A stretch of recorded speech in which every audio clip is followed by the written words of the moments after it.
This is the story of us. One of my favorite topics. Me and you. Start with that. Just like you said it. This is the story of us. One of my favorite topics. Start it like that. All right. This is a story of us. I can't say it when you tell me to say it.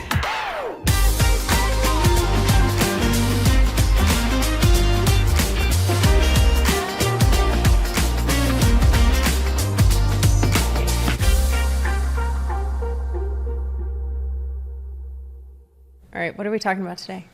So I think it's important that people know more about us, especially how we met. Now, I like to joke and say the only girl I ever sexually harassed was the girl that I married. Yep. The joke around it is I wasn't really technically your boss because I was a broker of record of a real estate company, which isn't a boss. You're an independent contractor, but I never really dated realtors before for many reasons. Same. So at the time, my father was a general manager of a company. Actually, he was a broker. We have the same name. And what was happening is people started coming to me thinking I was him. And so I ended up giving people advice and kind of playing his role, not on purpose. And people were starting to say, the owner of the company was saying, maybe you should get your own brokerage. So my dad said, why don't you sit in on this interview I'm doing today? And I remember it like it was yesterday. He was behind the desk. I sat next to him to the left. And in walks this mega team I had heard of, and there was three of us at that time, right? I think it was you, Jillian, her mother, maybe someone else was in the room? No, it was just us three. It was you three. You were on the right. Yep. She was in the middle, and her mom was like behind her. Yep. Jillian and my dad actually did most of the talking. And I'm just watching it, and I was like, oh, what I heard about this team, whatever. But I was like, who is this young girl? And I actually said to my dad after the interview, he goes, what'd you think? I said, I don't know about them, but the young one with the chubby face is cute. Yeah. You've always been gorgeous. I was definitely chunkier. But your face was bigger.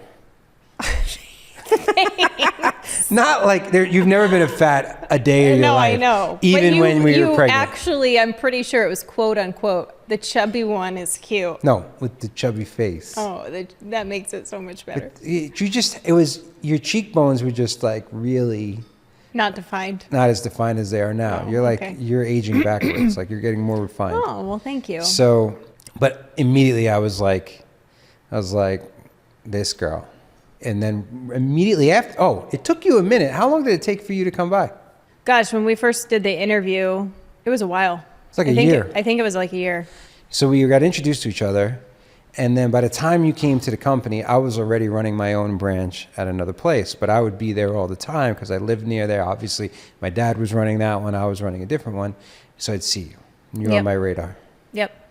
And I was dating a bartender from John Cutter. Yep. And I was dating a man that owned a tanning salon in the same parking lot as the bar that your girlfriend worked at. Yeah, but I actually remember him hitting on my girlfriend during the day with his hat to the side. Perfect sense. And I'm like, who the hell is this guy? He's like, he hits on all the girls. He was the one who that said would make perfect sense. He said he was 31, he was 40 or something like that. Yeah, right? Exactly. That's where I was at that time. I was dating a guy that told me he was 9 years younger than he actually was. And I didn't find out until his birthday, and somebody had said something, and I was like, wait a minute, what? And he was like, oh, well, I told you, but then I didn't want to tell you the truth. And he found out he had a kid and whatnot. It was a whole thing. Great body, butterface. You don't usually hear that about a guy, but... Same with your girlfriend. Anyway, so we would do this flirting thing in the office, right? I don't know why, I felt like you were vibing me, and I was totally vibing you. Yeah. I would pull up to work, and I would see your Range Rover in the parking lot and be like, okay, I gotta get fixed. And it was weird because I didn't, you weren't the type of guy I ever dated. I dated the same looking type of person for the longest time. Basically Chippendale models and whatnot. Yeah, right? Yeah. With hair and, Why do you gotta bring hair into this? No. Well, I'm just saying, you were the first bald guy I ever dated. Yeah, okay. Obviously you were the one, and I dig it. Yep. But anyways, I would get excited when I would see your Range Rover in the parking lot, and then I'd go in, and it wasn't until me and my business partner were sitting in an office, and this other agent came in, And she said something, and she like kind of got a little dirty, and she was like, I have to come clean. And I was like, and she's fully married and everything. Yeah. And she's like, I just got to tell you, like, there's something about Dave that, like, I mean, I just picture him like pinning me up against the wall. And, Oh, like, you never told me all this. She said all this? well, she said something of the sort, or maybe this Interesting. is what I was thinking. Oh, interesting. And then I was like, oh, that's weird, because I think that too. I thought you were like, she was like, I kind of have a crush on Dave. And you Something. were like, you were No, like, she yeah, was me saying, too. yeah. Oh, she was going the whole way. You never told me all that. Well, I don't know how far she went, but yes, that's the first time I ever admitted to anybody. Somebody got your business card, and I was like, this girl's hot. But I was dating the other girl. Are we gonna go there? What? What'd you do with that business I card? didn't do anything with that. But we can tell that other story. I think it's worth sharing. I don't know what story you're talking about. The one when you sent me the picture? Oh yes, Okay, I was but gonna. wait. All right. Yeah. Okay. So I was into you, Mm-hmm. but then you broke up with that guy. I was still dating. I was in like a really horrible relationship. And you went on dates with two people that I knew. And it was pissing me off, like really mad. I don't know why. I shouldn't be feeling this way because I was dating someone. And my dad knew. You gotta love my father. He knew I was unhappy. Mm-hmm. And he knew I had like a little crush on you. And he never told me. He didn't say that you had interest in me until You cut it off. I cut it off with her. But before that, I'll never forget. I was in my house, that one story. You want to talk about ghetto? I didn't have a pool. It was hot out that day. And I was drinking like, not a beer, because I don't drink beer. It was like some kind of like flavored Seltzer like or malt, something. some Yeah. bullshit. And I was hosing myself down every like 30 minutes laying out. On that daybed that you had. On that the wood, awesome daybed. wooden daybed. Yeah. That daybed could tell stories. I'm sure You it could. call, and for some reason I had put your well, not for some reason I put your number in my phone. So when you called, I knew exactly who it was, and I answered. I go, and I remember this like yesterday. I'm like, hey, and what did you say? I said I locked myself No, out of you my said- office. what was the No, first- I thought. No, you forget everything. I thought you knew. You No. said, hey, this is Angie. Angie. I said, Angie who? Yeah, exactly. Knowing exactly who you were. And you were like, I locked myself out of the office. And I jokingly said, you didn't have to lock yourself out of the office just to make up an excuse for calling yeah. me. And you actually did lock yourself out of the office. Yeah. I really did. And so, I wasn't just calling you for that. no, not even a little bit. And even before I found this out, I remember I was changing my shirt in that fishbowl office a different time. After at hours. like 7 o'clock. Yeah. I hadn't shaved my back in like ages. I looked like a freaking gorilla. And you, as the shirt was going off, I look up and in from the gym, you're coming. I'm like, are you kidding me? I'm taking my shirt. And then I actually I said think to you, that's when I knew you actually liked me. I Because said, you were like embarrassed. I was like, of course. For real. Yeah, you were like, of course. Out of all the people that would walk in, it's you. And I was Yeah. like, oh. yeah, so I called you and then I knew. I was like, let's hang No, out. you called me. Oh, we went to You lunch. wanted to hang out. Then you stood me up 3 times. And then we went on our first date. So in all fairness to me, I don't buy it. the relationship with the girl that I was dating was like this weird, like trying to cut it off. Mm-hmm. And so when you invited me to that Bob Marley thing, she was going to. Oh, that would have been awkward very. for you. Very. Not Bob Marley. It was like Ziggy Marley. No, yeah, it was And reggae night or something. then the other time, I think we had hooked up, me and her. It was like, you know, like you're ending a relationship, but you still hook up. Like, and I was like, for some reason, I didn't want to go on a date with you until it was like done. I was like, let me take her to Mon Ami, because at the time, the guy I grew up with who moved me out here, Eddie, he was a waiter there, and he always hooked it up. And we had like kind of like an unspoken agreement that he would just take care of everything and I would just juice the shit out of him. We ended up going on this date. It was going so well. Like you were like, I'll never forget. You're like, I fly planes and I salsa dance or something like that. And I was like, First okay. I didn't look like that. And I'm like, before Or you said sound like before that. you said salsa dancing, I said, hey, I want to get salsa yeah. lessons. And I'm like, I've always wanted to go to Tony Robbins conference. And you're like, well, I've been to one and I salsa dance. And finally you looked over at me and said, I was like, did you do your research or did you talk to somebody or something like that? yeah, because I was like, Because it was just everything I said we had in common. and I said, listen, honey, I don't do research on anybody. Don't, think you're that special. Like Yeah. I didn't recon. on you. We went through a lot. We drank at the time, and we went through a lot of wine. Drove back, and this is where I got awkward. Drove back to the office because that's where we met. Yep. So this is kind of like Hitch, the movie. All the shit that worked on other girls didn't work on you. Like none of it. All my moves, like my accent, every girl loved. You hated it. You still do, I think. And then the move when we were in the car, and you were getting into your car, I looked at you and I'm like, this is such a cheesy ass move. I don't know why I said this. But you know you want to make out with me. You know you want to make out? I know. You know you want to make out. Just to like break the ice. It worked like a charm. And then we're making out and there's no weird. Tongue. Like there is this hesitant tongue. Not from me, there was no tongue. From you, there was plenty. I mean, who Your makes tongue out was with enough for both of us. Yeah. Let's just put it that way. It was the most awkward kiss. It's horrible. Either one of us have ever had. Horrible. We kind of looked at each other like, that was weird. Which was so weird because it was such a great run up to have totally. like a... And we were connecting and we were like having such a good conversation. I remember even after dinner, we went to the bar and got another drink because we didn't want the night to end. We were out for like 4 or 5 hours or something. It was amazing. Even after that, I remember calling my dad going, the kiss was awkward Terrible. as hell. I was like, but I think this is the one. I said it like that quick. Wow. Yeah. And then we didn't talk for a couple weeks. No, it was a couple weeks. It was a couple days. And Felt like a couple weeks.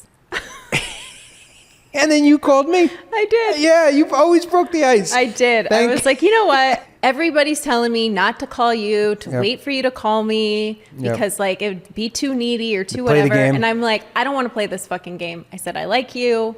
We're either doing this or we're not doing this. And you were like, great. I like you too. I don't really know how that all happened. No, then we joked about the kiss and I'm like, I'm going to name you Hesitant Tongue. And we started talking. Our texts back then were incredible, right? Yep. And so... and then we had these like, I remember one day I'm like, send me a picture of, I was so in the dating world at the time. It was right when people started sending nudes and shit. And I had managed to get, it sounds so sketchy. My daughters, please don't watch this.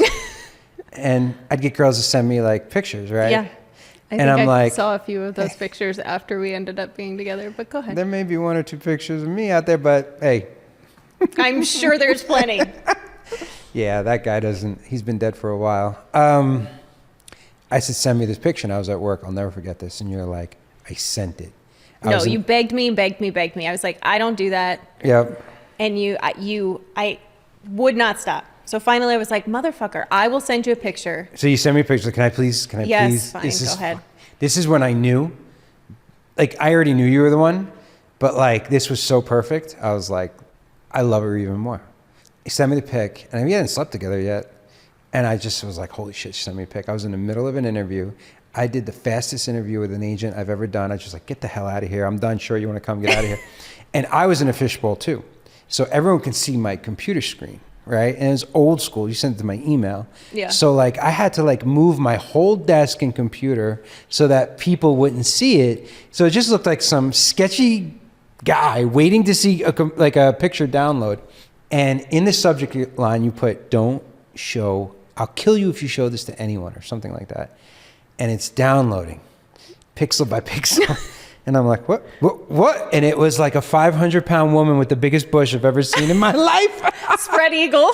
Spread eagle. I was like, what a sense of humor on this one.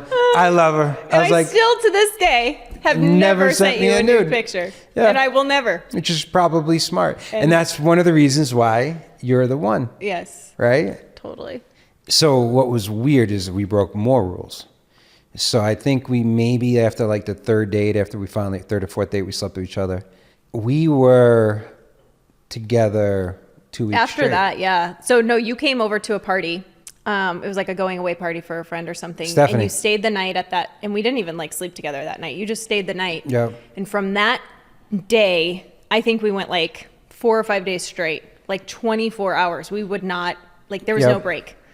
So I remember going to lunch at Pin Cow. We went to that Thai place, yep. And we were sitting there and it got awkward quick because both of us were like, ooh, we're spending way too much time together. This is weird. Like, this is too fast. Like, what's going on? We both left that lunch like... No, I said, maybe we should sleep in different places tonight. Yeah. And then it got weird. No, then we... It was weird for a minute. And then... No, you had the worst memory. I do. It's terrible.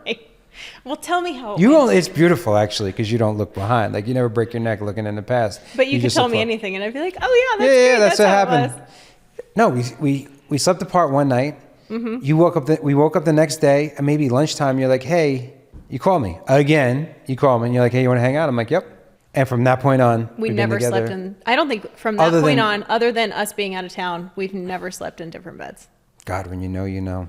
Yep. Right? Totally. This progresses quick. Yeah. Right? We are now going on vacations. I go back to where you're from. Let's not forget the party right after we started dating. We went to a white party, and you had like all these girlfriends at the time because you were just always going out and hanging out. Yeah, I wouldn't commit to anybody. I was known as the guy who was I was 31 never going to years get married. Never going to get married. Never going to have kids. Yep.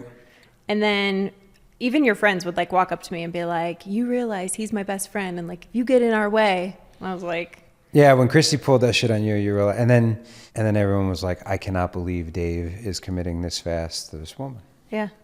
Yeah. And yeah, that 6 months went quickly. So were you having any conversations on your end? Because I remember I was going to tell the story about me and my dad, but I mean, yes, I think I don't know. I just remember before you proposed, I would literally like hold my steering wheel, and I would drive with one hand, my left hand on the steering wheel, and I would just picture the ring sitting on my hand. And I was like, this guy's going to propose. Like, I don't know. I guess once my dad met you and like my family met you, and they were like, wow, he doesn't like, I don't know what's the word I'm looking for. He doesn't. Oh, I don't pedestal you. Yes. That's, I'm using my words. Yes. And all my friends were like, he's the one, because before that it would be like, I would walk all over people. And so they kind of knew. And then my dad was like, I've never seen anybody look at you the way he does. And I was like, all right. So for those of you watching and not listening, although I am still a handsome man, I was a very handsome man in high school. So in college, I was very used to dating gorgeous women. Yeah. You cannot pedestal people, right? Yeah. And you're screwed. And that even came to fruition when remember we were at Stoney's. So we're line dancing, we need to dance more. We used to dance all the time. We would either go salsa dancing or we would go country line dancing, like all the time. Yeah. Not that we dated long. We dated for 6 months. So it wasn't before we were engaged, and a year before we got married. But we were at Stoney's line dancing, and you look up, you say to me, you go, that girl is staring at you. And she was dancing on the bar, with the assless chaps and her beautiful body. I was like, huh, that's weird. And I go, yeah, she's one of my exes. And you go, no way. Even you. She's gorgeous, right? Candace was gorgeous. Beautiful. Yeah. I'll never forget, I went to get a drink, and she ran right over to me. And she's like, oh, who's that? I'm like, oh, that's my girlfriend. She goes, she's pretty. I was like, I don't know. I guess, bald, fat Italians are in right now. And she goes, worked on me. I was like, motherfucker, she's hitting on me right. She called me the next day. They were coming out of the woodwork. It's almost like they were testing us. Yeah. Right? Everyone started coming out of the woodwork with you too, right? Yep. It was weird. It was just conversations, or like things would come up where it was almost testing, do you guys really want to be together? Yeah. I kind of felt like it had to be like that. Mm-hmm. I mean, the day that I got freaked out the most was the day I pulled my dad out of work. And it was like, I got to talk to you. Because I was starting to I didn't realize it at the time. It was starting to get me prepared for the future. But I didn't realize how much I had been protecting myself in all these relationships. Like having multiple girls on my phone. I wasn't a cheater. That's not my game. But always having options, right? Like escape routes, or, like those hatches that you could just escape. And so I started going, oh my God, this is the one. And it started bringing stuff up for me. And I felt myself almost getting ready to sabotage it. And almost ready to sabotage it. Oh, what? You tried to sabotage it. Did I? Yes. What'd I do? I forgot. Well, hello, our first argument at the salsa place. Oh, that's right. Yeah. Oh, I can't believe I forgot that. You want to tell that story? Yeah, we went to South Point. There was a Latin club or something, and we're kind of dancing, we're hanging out. Man, you need to tell horrible stories. Well, let me finish. The minute we walk in, 5 Pitbull wannabes, it the wasn't singer. the minute. The second I remember this, and they were like, to you. And I was like, I couldn't listen, even see their eyes. They had sunglasses on. I didn't know it was Pitbull night, guys. Right. And I was ready to throw down right then and there. We had to get pulled apart. We had to fight 5 people. Yeah, it was not great. Okay, and then you left me in the club. That's not what happened. Okay. So we start dancing. Yeah. I think I know how to dance every dance because I'm not a structural dancer, right? You're not at all. I got to go with the flow. I know you've been taking classes for so long. You're doing like all the moves. So you start dancing with this older guy, this old Spanish guy, like Cuban guy, and he's like twirling you. I'm like, harmless, fine. So I go pee. I come back and you're dancing with one of the Pitbull guys. And I go, fuck this. And then you left me there. You want to talk about Irish goodbyes? Yeah. I turned around. I was like, later. Walked out. I swear to God, this is how traumatized I was and where my brain was with like women. I had my ex on the phone. Like I was texting her already at the valet, getting ready to go. And I was like, I'm out. That's how much I was a runner. You know, we talk about the attachment styles. Yeah. I was definitely the avoidant in that, right? My truck pulls up and out comes this wild lady. Where are you going? I'm like, well, go back in there and dance with Pitbull. I'm out of here. Right? Yeah, probably. I don't remember any of this, but okay. Yeah, I remember right. Detailed. Okay. You jump in the car. We're driving back, and I remember I'm like punching my steering wheel. And I'm like, how dare you disrespect me? I can't believe it. Like, if you want to, like, all of my shit was coming out. Man, what a child I was. I've come a long way. And you said to me, what? Do you remember what you said? Yeah. I said, you can try to sabotage this all you want, and you can think that I'm going to run away from you and abandon you. And then I was just like, I'm not going anywhere. You were like, I'm not going to leave you. I'm not going to this. I'm not. And I was just like, okay. I was like, you called me out so good. Like you dismantled me in 3 seconds. I was like, no one has ever called me out and said exactly what needed to be said. And that was like a turning point. Totally. Like, oh my God. That was our first actual fight.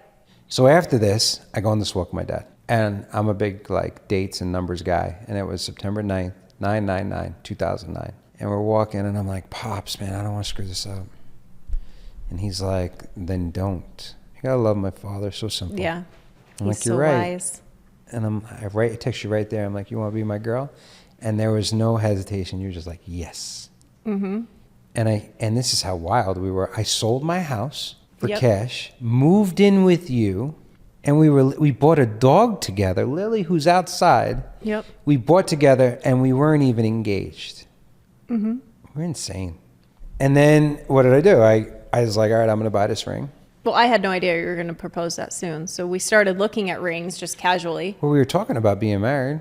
Yeah. Right. But we were just looking at rings together, and it was just like there was no rush, whatever. And then you pretended like you were going to go to dinner. Well, so I bought the ring on so of course my dad, like old school Italian, we find an agent who it was a diamond dealer, and I'm picking out diamonds, and my dad's making deals, and he's the saver and I'm the spender, and I'm like, you can't let me spend a lot of money. I was probably making 150, 200 at the time. And I was like, you cannot let me spend 20 grand.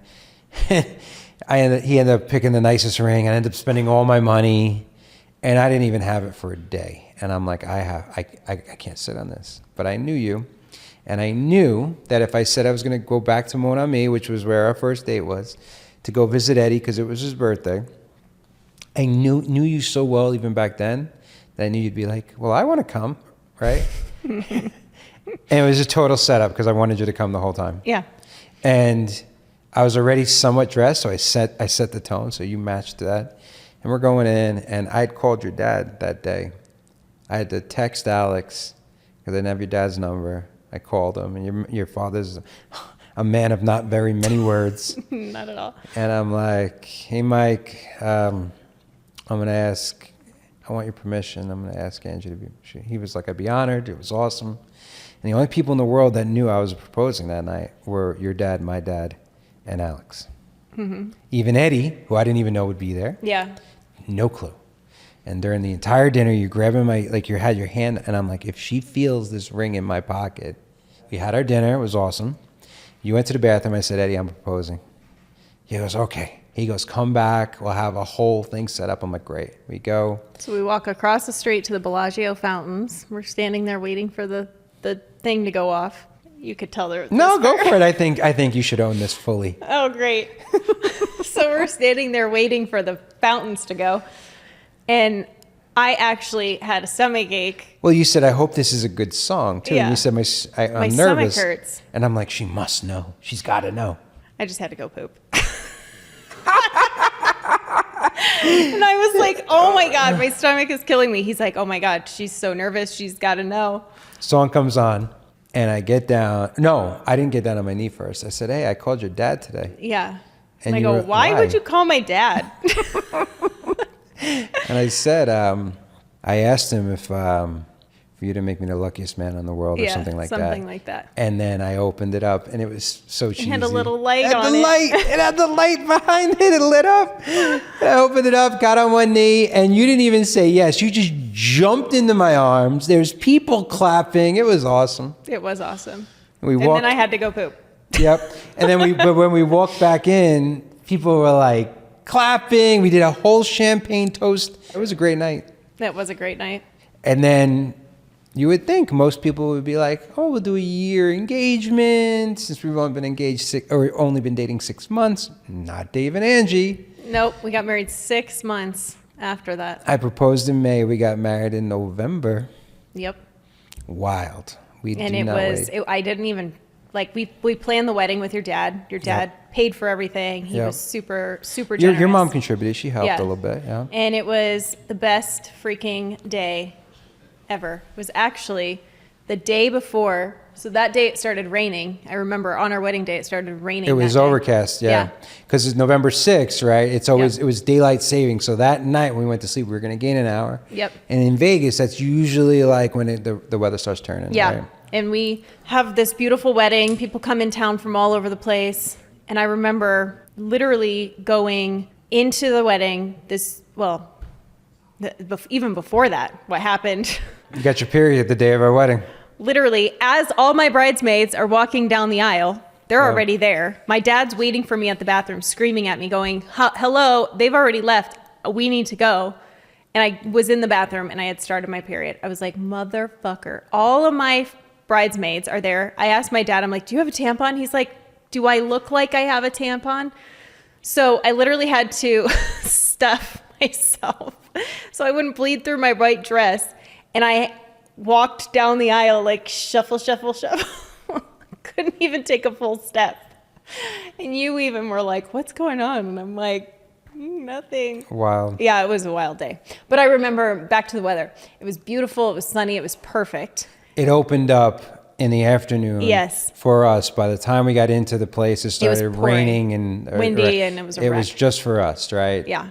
And even then, we were like, we don't want a traditional wedding. We did some of the things, but we were like, we want a party. And we didn't even make it through your entire side until it just went. It was one of those great nights. Everyone had a great time. But just to give you an idea, the difference between, like, I had East Coast people there, Italians, East Coast, and Angie had, what'd you have? You had Midwest people, right? And so this is just, it's not to make East Coast people sound better, but it's just a cultural difference, okay? Mm-hmm. So we're going around, and your buddy Tyler has no less than 8 drinks in front of him. And I go, Tyler, why do you have so many drinks? And he's like, one of my best friends growing up in high school. I went to his wedding, and he made the mistake of putting his hand on top of my... And you almost punched him. I almost got it. I'm wacky about that. You don't put your hand on my head, right? Yeah. And he goes, well, you know, the cocktail hour was open bar. I wanted to get as many drinks as possible. I said, Tyler, it's open bar the whole night, buddy. He was like, it's just a mentality, right? People were drinking so much. My side, I think, was ordering like 12 shots at a time that they tried to cut off. They tried to close the bar. Yeah. And gotta love my father. He was like, you said open bar. I paid for open bar. The bar stays open. And then off we went. It did. And then he gave that great speech. He goes, well, they're going to give us grandkids. And if it's up to Angie, there'll be 5. If it's up to Dave, we'll have 1. We'll see. And here we are, right, with 3 kids. And off we go. And not to minimize what happened afterwards, but the last almost 14 years, because our anniversary is coming up, have been, I mean, a whirlwind of my life. And it's so weird. I'm going to get choked up. For all the ups and downs, it could be like the honor of my life. Like we've had 100%. It just keeps getting better. And you said it when we started dating. You said, because you know how I can get in my head, you said something like, every 6 months our life is going to be different. Like you know what I mean? Yeah, because we were married in November. Yep. We got pregnant with Ella in January. From there, it was literally like baby number 1, 2011. Moved to Texas. 2012, we opened Urban Nest, which was... Moved back from Texas, yes. Opened Urban Nest. And then she was not even 10 months old, and I get pregnant with Lo. And then... New house. We close on the house. Baby number 2, Lola, comes the day after we close on the house. Literally the day after we close on the house. Yeah, and then even then, it was like raising these 2 little girls, building this business. Well, even to show how all in, like this is how locked and aligned we've been from day one, I think it's a great story. We, in April 30th of 2013, Urban Nest at the time hadn't made any money yet. And we were out of all of our reserves. Because we were renting. We came back. We still had your house and we were renting it, but we didn't want to live in there. We rented my house out, so we couldn't live there, and we rented another house. We rented a house. We had Ellen, you got pregnant. And we felt like the business would be successful, but you weren't working because we weren't sure yet like how that dynamic was going to be. We're making a little bit of money doing real estate. I was putting all my time into this business. We had all this like commitments and personal guarantees. We had a 9-month-old baby. And then, 18 months, right? She was 18 months at that time, right? Well, yeah, she was 18 months. 18 months. Before we wanted to buy a house, and we found this house, and you were getting frustrated. You were pregnant. I was ready to settle down and get into a house. And what did you say every time I didn't like the house? I said, you don't even want to buy a house. You're not committed. Yeah. The same stuff every girl has ever said to me before you, okay. Right? And I said, when I find the one... You'll know. And we find this house. It was the first day on the market. And I think it was listed for like $590. And I said to the guy, like, I'll give you $590 and I won't even take a commission, which was like, I think another $18,000. And he was like, give me the weekend. And I'm like, nope, I'm not going to let you use my offer to get a better offer. Like, counter me. He counters me $600, right? Cash. Now, mind you, we didn't have $600,000 cash, but I made a $600,000 cash offer. We had like $50,000 $50,000 cash, yeah. I had enough just for closing costs.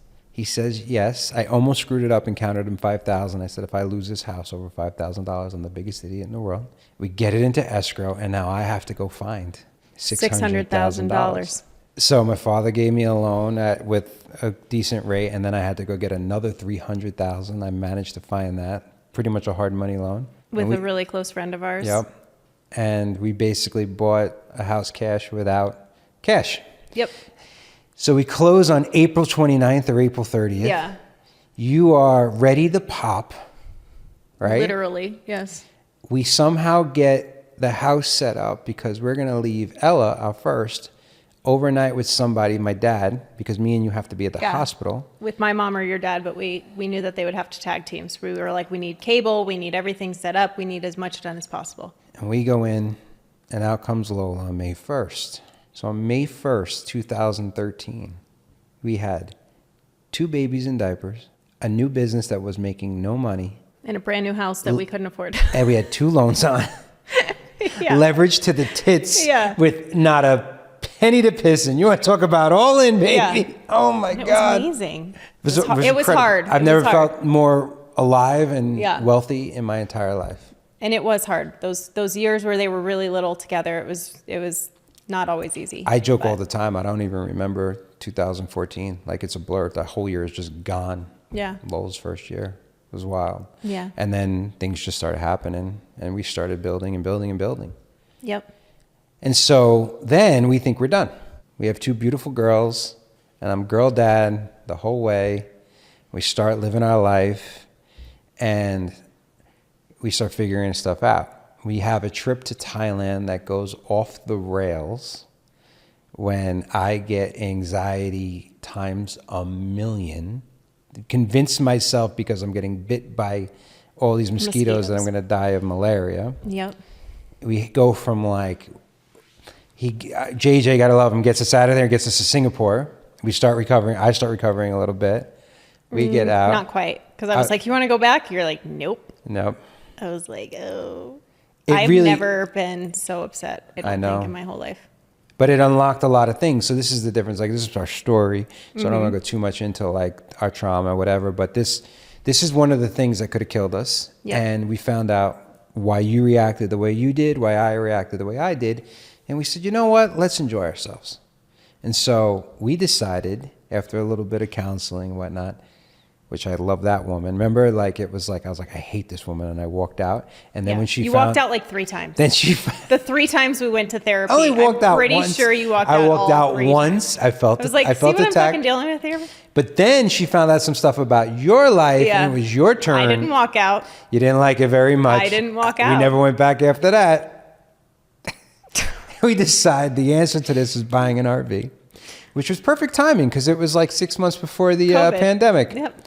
But before that, we also decide it's time. Like, why are we putting off? Like, what's the best parts of our life? We love being parents. We love sharing our life. So we decide 7 years after Lola to get pregnant again. This is going to be the boy. Nope. And I find out that I'm pregnant the day that my everything passed away. So your everything, I think it's worth mentioning what your mother means, February or your grandmother 6th, means to you. February 6, 2020, my grandma, who had been sick for a while, she was, in a nursing home, and we were traveling back a ton just to see her. And every time I'd leave the nursing home, my heart would just drop, and I'd be like, I don't know if that's the last time I'm going to see her. And she was probably the most generous, most loving, most, like, I don't know, selfless person I have ever witnessed in my life, still to this day. And she had passed away on February 6th. And I remember I was showing a house when I got the news, and I went into the bathroom and I took a pregnancy test, and it was positive. And I was like, holy shit, Grandma. And it was in that moment where I was like, you know what? Like, one of my biggest things that I was upset about, like, even just the thought of us getting pregnant and having another baby, is that they wouldn't know her. And I was like, this was her way of saying that she knew her, that they met. Yeah. And 2020 was tough. She was, thank God for Grandma Odie. So our middle daughter, Lola, is named after her. And then our last daughter is Odette, which is... Gianna Odette. Gianna Odette, Yeah, Grandma Odie. And that was a hard year. We lost Charlie. Pandemic. I don't recommend getting pregnant. having a wife that's pregnant with a, what did you have? What's it called? A hemorrhoid. A huge hemorrhoid. Well, let's just preface this. Men, This is great for everyone to know. when your wife says she has a hemorrhoid the size of a ping pong ball and you have to see it and you try to convince her to see it, just don't do it. I was like, you really don't want to see it. Like, You I'm like, really there's don't. no way it's the size of a ping pong. Like, there's no way. And you just imagine her, like, bending over while she's I pregnant. was sitting for 9 fucking months on the couch. Oh, my without God, I moving. can still remember that face. And then I look, and it reminded me of the little guy from that movie Castaway, right? What was it? Volleyball. Wilson. I just wanted to put a little smiley face on it. And I'm like... He was not happy. It would have been a mad face. It definitely would have been... It looked angry. He was looking at me. I said, look at me in the eye. I said, don't look me in the eye.